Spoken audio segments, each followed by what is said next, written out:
Halo semua, selamat datang kembali. Saya Rehan dan ini waktunya Kodepcast. Hari ini kita kedatangan tamu spesial. Dia seorang akuntan, kemudian hijrah jadi programmer. Bukan hijrah juga, ya. Lebih ke banting setir lah ya. Tidak lain dan tidak bukan Bangun Bagus Tapa. Kang Bangun. Halo, halo, halo, halo. Wih, gila sih gokil. Long time no see bro ya. Iya, udah berapa tahun ya? Mantap. Ada 2 tahun ya. 2 tahunan, 2 tahun. 2019 terakhir. Gila. Sekarang luar biasa. Apanya?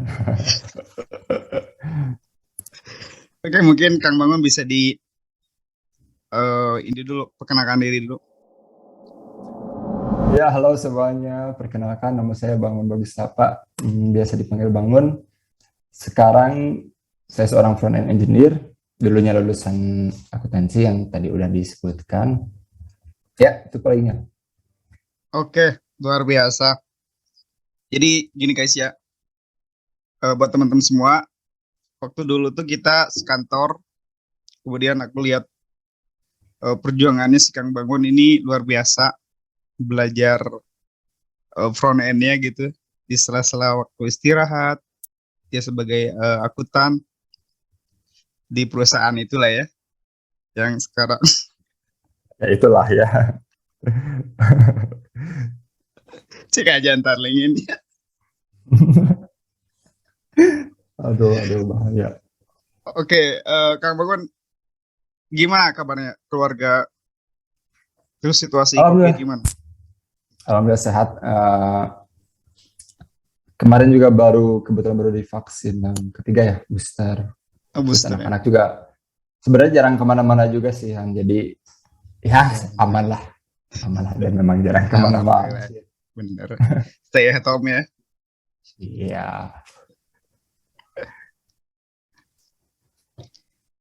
Terus sekarang kesibukan apa aja sih? Sekarang sehari-harinya ya kerja lah ya, sebagai front-end engineer. Itu aja sih. Paling ya hobi paling main game, nonton drakor ya. Sama dengar podcast kan salah kayak kode Iya, ini bener. lah. Wah, harus tuh.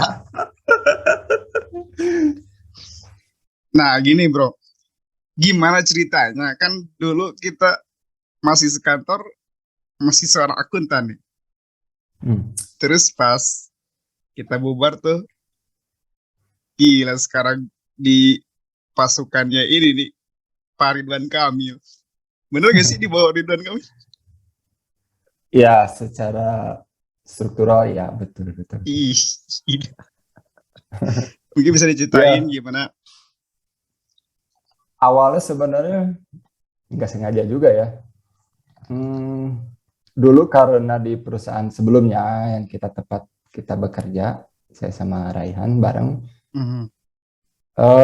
Karena kebetulan perusahaan itu kan perusahaan teknologi ya, aplikasi. Jadi kebanyakan karyawan-karyawannya pun apanya ya, karyawan intinya lah ya, itu IT semua gitu.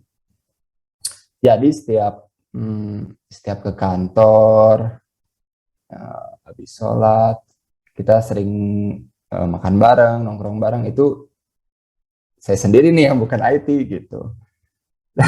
Jadi saya ikut teman-teman yang semuanya IT gitu. Yang bukan Iya. IT-nya akuntan itu ya cewek lah gitu. Jadi saya cuman cowok akuntan. Nah, pada saat itu ya obrolan-obrolan kalian ini kan tentang IT ya. Jadi itu secara tidak langsung setiap harinya merasuki pikiran saya, dan akhirnya saya penasaran lah gitu. Meskipun memang tidak awam-awam banget itu terhadap IT. Sudah diperkenalkan juga oleh kakak saya yang kebetulan sama-sama pindah karir lah ya. Nah, akhirnya saya coba suatu waktu tahun 2019 kalau nggak salah tepatnya. saya coba explore nih apa sih front end lah spesifik ya, front end spesifik seperti apa kerjanya, karena pada saat itu belum ada kebutuhan juga untuk pindah karir ya, masih oke lah gitu. Jadi akuntan gak ada masalah, memang membosankan lah kalau boleh jujur jadi seorang akuntan itu, cuman memang belum ada desakan khusus untuk pindah karir. Nah, dari situ mulai explore, kebetulan ya ini Raihan inilah orang yang paling saya sering tanya tentang front end khususnya. Jadi apa itu front end, teknologinya apa aja. Dulu Anda itu apa, Angular ya? Angular Vue. Nah, saya pernah minta saran nih, belajar apa dulu nih, React, Vue, Angular nih. Banyak minta saran dari Rehan, ngobrolin tentang front end, asik orangnya. Nah, dari situ mungkin bisa dibilang mentor lah Rehan. Karena setiap hal yang nggak saya ngerti biasanya langsung saya obrolin jam istirahat kayak gitu lah. Jadi setiap pulang kerja saya coba pelajari sendiri. Nah, kenapa akhirnya pindah? Maksudnya setelah ekspor itu kenapa memutuskan ya udah saya belajar Kenapa, nih? bro? Ya itu karena saya sudah apa ya istilahnya ya? Saya udah punya pembandingan. Jadi ekspektasi saya nanti ketika kerja sebagai front end pada saat itu akan lebih mengasihkan daripada pekerjaan saya pada saat itu menjadi seorang akuntan. Nah, itu kan sudah ada dua opsi. Oke deh, saya gas belajar front end selama 2 tahun lah. Pulang kerja belajar gitu. Jadi karena kebetulan di perusahaan sebelumnya banyak IT, sangat membantu lah. Jadi bisa nanya-nanya langsung nih ke orang-orang yang sudah profesional di bidangnya. Benar. Gitu sih. Benar. Jadi gini guys ya teman-teman, gokil banget si Kang Bangun ini tuh. Saya juga tahu perjuangannya pas waktu kita di SEM Company itu. Pas itu gila ini orang, kan gue pikir dia bukan dari apa tuh front end atau apa, tapi dia udah tahu kayak si Brad Tapestry, kemudian dia beli course juga. Udemy. Bener. Diskonan. Dan akhirnya tuh bagus banget tuh yang direkomenin, yang JavaScript dari si Brad Tapestry. Ya. Gue bilang kan gokil banget ini orang, dia pengen tahu banget gitu front end. Terus ada tahu tuh sedikit kayak framework JavaScript yang Angular, Vue, React, udah gitu-gitu library dah. Nah ini kita sering ngobrol ya, kangen banget kita deh sama teman-teman masa lalu. Kita asik tuh kita kalau udah ngobrol tentang front end ya. Wah, ini Rehan ini sebenarnya gila banget sih, maksudnya pengetahuan tentang front end ya, tentang teknologi terbaru itu update banget gitu. Jadi kadang saya kalau mau nanya tentang teknologi baru ya ke Rehan aja, nggak usah di Twitter, nggak usah googling. Dia selalu ngasih tahu sesuatu yang baru ke saya. Meskipun saya nggak nanya gitu. Terus awalnya gimana sih bisa kayak tertarik ke programming? Emang ada kayak background, I mean like emang pas di pertama misalkan di akuntan tuh kayaknya gue suka nih sama programming gitu, apa atau gimana sih? Sebenarnya kalau boleh ditarik benang merahnya, yang saya rasakan sih, ternyata saya memang dari kecil memang suka ilmu eksak gitu. Jadi kayak matematika, waktu sekolah saya suka matematika, terus lanjut kuliah akuntansi, saya suka akuntansi. Cuman saya nggak suka pekerjaannya aja. Ilmunya saya suka banget. Terus ke programming gitu. ke pemrograman ini sebenarnya itu apa ya, nggak terlalu berat untuk saya pribadi karena memang saya suka keilmuan tersebut gitu. Ini 11-12 lah gitu saya ngerasanya, makanya ketika menjalani apa ya, memutuskan untuk pindah dan kenapa di pemrograman itu sebenarnya masih satu apa ya, satu frekuensi lah gitu. Matematika, akuntansi, kemudian pemrograman. Jadi tidak terlalu jauh lah gitu. Beda kalau saya memutuskan untuk menjadi apa ya, misalkan reporter bola misalkan, ya itu jauh banget ya. Jadi ya sudah, jadi pemrograman saja. Kan gini nih, di programming itu kan ada yang lebih ke logical, terus ada yang lebih ke apa sih, intuitive UI, ke visual gitu kan. Dan Kang Bangun ini lebih suka ke visual gitu ya. Hmm. Kayak gimana sih bisa menemukan kayak passion, oh gue tuh kayak dia di front end deh. Oke, ya sebenarnya kebanyakan lah sama uh, teman-teman front end lainnya ya. Nomor satu pasti itu visual person lah ya. Kita memang apa ya istilahnya, senang dengan hal-hal yang berbau visual lah gitu. Nggak hanya terminal gitu, kita bisa lihat website yang cantik yang kita buat tuh ada gitu. Cuman memang uh, kalau spesifiknya kenapa front end selain visual itu memang saya belum explore banyak sih ya terkait field yang lain, belum terlalu dalam. Cuman in general saya merasa front end ini lebih apa ya, lebih menarik gitu, lebih istilahnya lebih barbar lah ya, lebih kayak di hutan belantara gitu ya. Kamu membuat apa ya istilahnya ya, menyelesaikan satu masalah dengan ribuan solusi yang ada gitu. Kamu mau, Benar-benar. ya betul kan, jadi mau membuat ada ratusan framework misalkan, jadi meskipun dia nge-solve problem yang sama gitu. Nah, dengan adanya banyak teknologi seperti ini di front end, uh, membuat front end tidak membosankan lah menurut saya. Jadi asik aja sih di front end. Ih, gokil. Bener banget sih. Jadi kayak orang-orang lebih ke visual person tuh pengennya nggak mau ribet aja sih. Karena kan sebenarnya, tapi faktanya front end ternyata lebih kompleks lagi ya kalau kita deep banget ke front end. Sama halnya dengan di back end side. Nah Setuju terus banget. buat Kang Bangun sendiri, apa sih yang pertama dipelajari atau buat apa sih waktu itu pertama programming? Uh,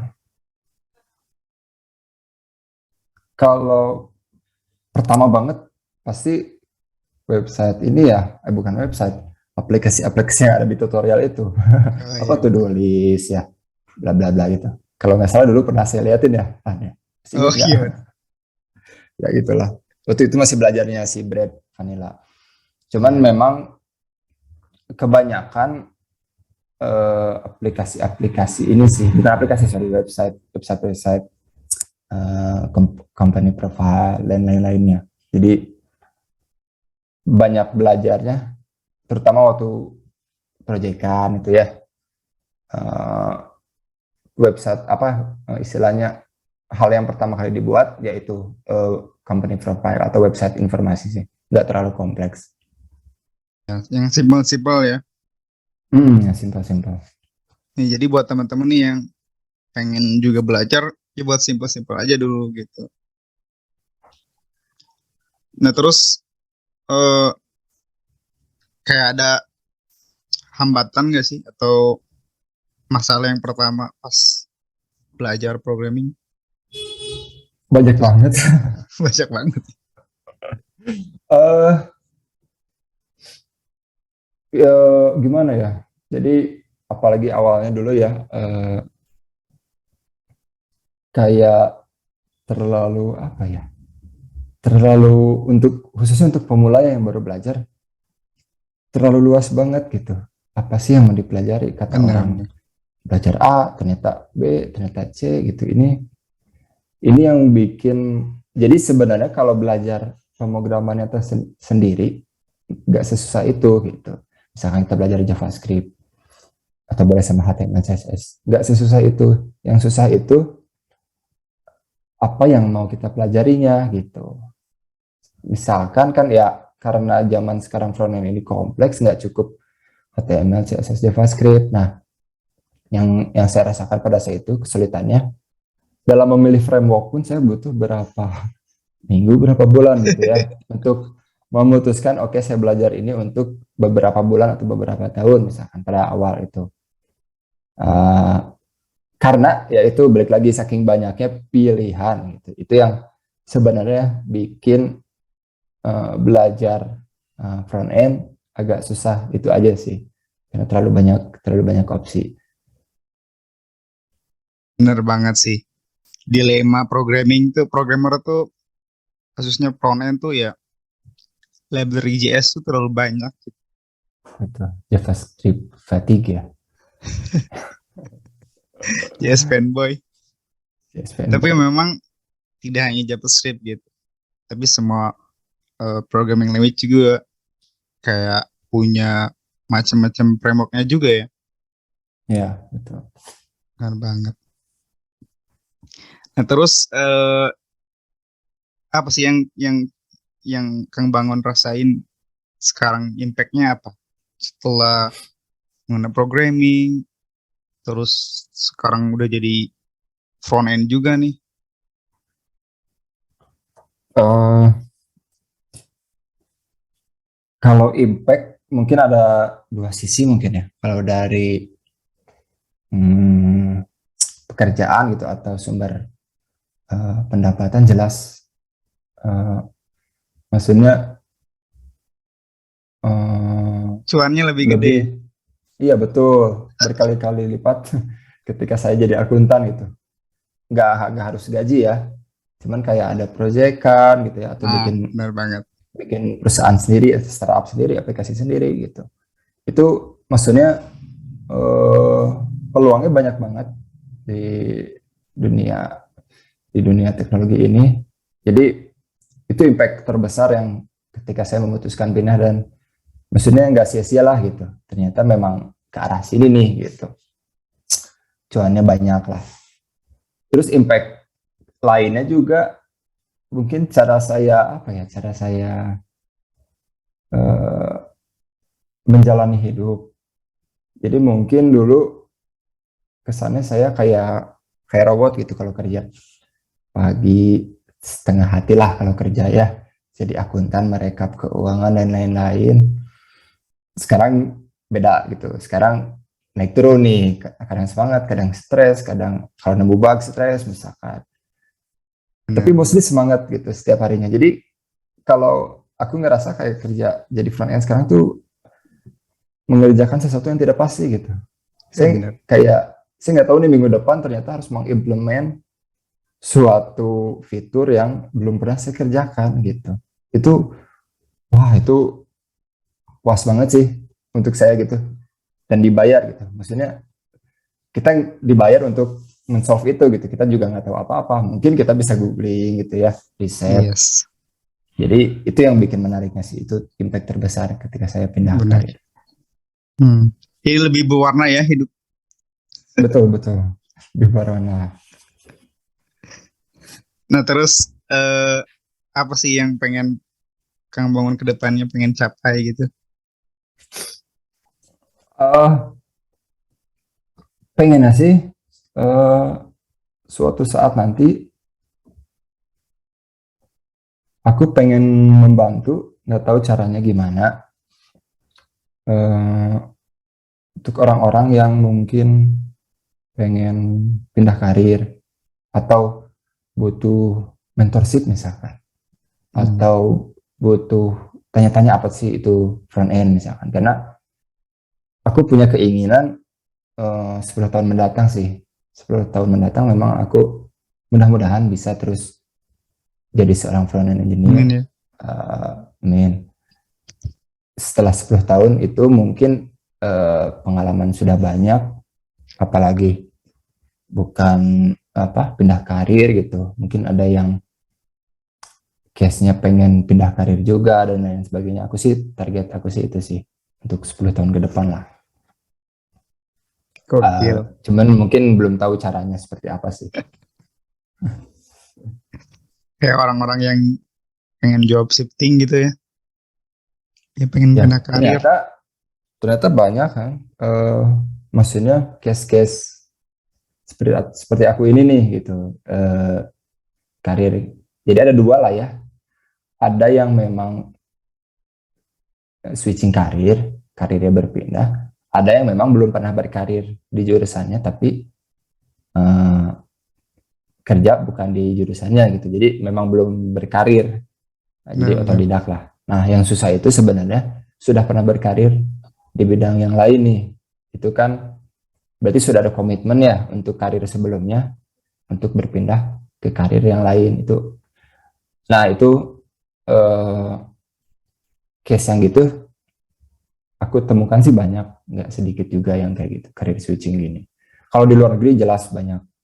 Kita bisa baca artikel lah dan lain-lainnya. Cuman di Indonesia ternyata wah lumayan juga nih, banyak juga nih. Iya. Itu si Brad juga kalau nggak salah dia switch karir gitu. Dia itu homeless ya dulu ya, homeless. Bener. Otodidak itu self staff. Ya itu salah satu inspirasi saya itu Brad. Ya gila. Ya bisa lah gitu. Dia sampai mau bunuh diri kalau nggak salah ya. Iya bener. Kan ada tuh di YouTube-nya dia jelasin. Udah inilah udah depresi.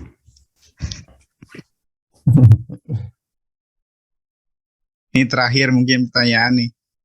Teman-teman pasti pengen tahu nih. Kayak apa sih nasihat atau tips gitu dari teman-teman yang pengen switching karir gitu atau yang bahkan belum memulai programming. Oke. Berarti secara umum aja lah ya. Aku sih kalau dari pengalaman yang paling penting untuk dilakukan di awal itu sebenarnya pastiin dulu tujuan karirnya, maksudnya profesi yang diinginkannya sesuai dengan ekspektasi itu aja sih dulu. Jadi sebelum belajar, sebelum komitmen, sebelum terjun, make sure dulu memang itu yang diinginkan gitu. Takutnya hanya oh ini keren jadi ini, oh ini banyak uangnya di sini gitu. Tapi kan percuma kalau memang yang kita tidak suka gitu atau memang ekspektasinya berbeda gitu. Jadi kalau saya dulu sekitar beberapa bulan memang make sure dulu nih front end tuh benar enggak gitu, makanya harus ada pembanding nih. Aku coba explore back end, aku coba explore mobile kayak gitu. Beberapa field yang tidak terlalu jauh, mana sih yang lebih enjoy gitu. Baru kalau udah sesuai lah gitu, tidak terlalu jauh dari keinginan, baru kita coba pelajari gitu. Yang kedua, setelah kita tahu pasti nih, udah yakin di ini yang saya mau, misalkan coba motivasinya ini pentingnya ketika kalian di tengah jalan, karena pemrograman itu ya apalagi otodidak berat banget lah, banget. Kecuali ikut bootcamp, ikut kuliah masih ada yang nge-guide lah ya, ngebantu. Cuman kalau memang benar-benar sendiri dari YouTube atau Udemy misalkan, motivasinya dikuatin apapun itu. Kalau motivasinya misalkan pengen cuan gitu, pengen uang, karena karyawan karena front end misalkan atau back end gajinya lebih gede dari profesi sebelumnya, nggak masalah juga gitu. Yang penting kuat aja gitu. Ketika misalkan 6 bulan setelah belajar sudah komitmen, stres nih gitu, ngedown, aduh susah banget sih gitu. ke belajar ini nggak bisa-bisa, ingat aja motivasinya apa gitu. Misalkan uang gitu. Salah satu motivasi terkuat saya juga uang gitu. Jadi karena uang inilah saya nggak pernah menyerah gitu ya. Saya selalu kuat gitu ya karena kalau masalah uang gitu. Jadi hampir tidak pernah putus lah gitu. Jadi terus berlanjut selama 2 tahun. Itu sih yang paling penting 2 poin itu. Selebihnya teknis lah ya. Misalkan kita bikin apa ya riset-riset gitu ya, bikin silabus sendiri. Aku spend sekitar 3 bulan bikin silabus sendiri, apa-apa aja yang harus dipelajari nih di bulan pertama, 2 bulan, 3 bulan. Itu gimana caranya? Bisa lewat Google, bisa roadmap.sh, bisa nanya yang sudah berprofesi, kayak saya nanya ke Rehan, framework apa aja yang dibutuhin di industri apa aja. Saya tulis tuh. Jadi masuk ke list saya yang harus dipelajari. Di breakdown timelinenya misalkan 2 tahun. Luangkan waktu sehari 2 jam, misalkan sejam 2 jam, udah stick with it aja gitu. Gokil banget. Bener banget sih tadi. Yang pertama kita harus tentuin dulu bener-bener gitu passion kita. What we love gitu. Apa yang bener-bener kita suka tuh kita komit gitu. Terus tadi bener banget sih. Kayak set goal gitu. Set apa ya? Tiap hari itu kita pengen belajar apa lagi gitu. Di breakdown itu penting banget sih. Bahkan dari yang mulai sampai yang sekarang ngejalanin, saya kadang-kadang juga lupa tuh kalau ngeset goal, itu berantakan tuh biasanya. Kalau saya baca pribadi ya. Jadi bener banget tadi, set your goal, terus tanya-tanya juga ya sama teman-teman yang kayak udah terjun di dunianya gitu. Betul, itu penting sih. Ketika usahakan coba cari teman, kalau nggak ada teman ya mungkin cari di LinkedIn, di Twitter, coba DM dengan baik-baik gitu. Memang kita harus diskusi lah ya. Kita harus ngobrol sama memang orang yang sudah profesional di bidang yang kita inginkan gitu. Itu salah satu contoh validasi lah ya. Mungkin nggak akan sedalam itu ya sampai mentoring dan lain-lain. Tapi setidaknya kita bisa nanya hal-hal yang krusial sih. Itu bisa ngebantu banget nantinya. Benar banget guys. Jadi itu tadi beberapa tips dari Kang Bangun. Mungkin waktu karena udah mepet juga nih. Makasih banget nih buat Kang Bangun yang udah nyempetin. Sama-sama. Ntar kita buat episode lagi lah ya. Collab lagi kalau ada topik yang kayaknya keren nih buat diobrolin bareng Kang Bangun. Siap. Oke. Makasih juga ya udah diundang ya Kang ya. Siap. Devcast. Semoga sih semua terwujud impiannya. Kang Bangun sukses terus. Sehat selalu. Oke, so that's it for today. Makasih buat semuanya udah nonton. Sehat selalu. Peace and bye-bye. Salam.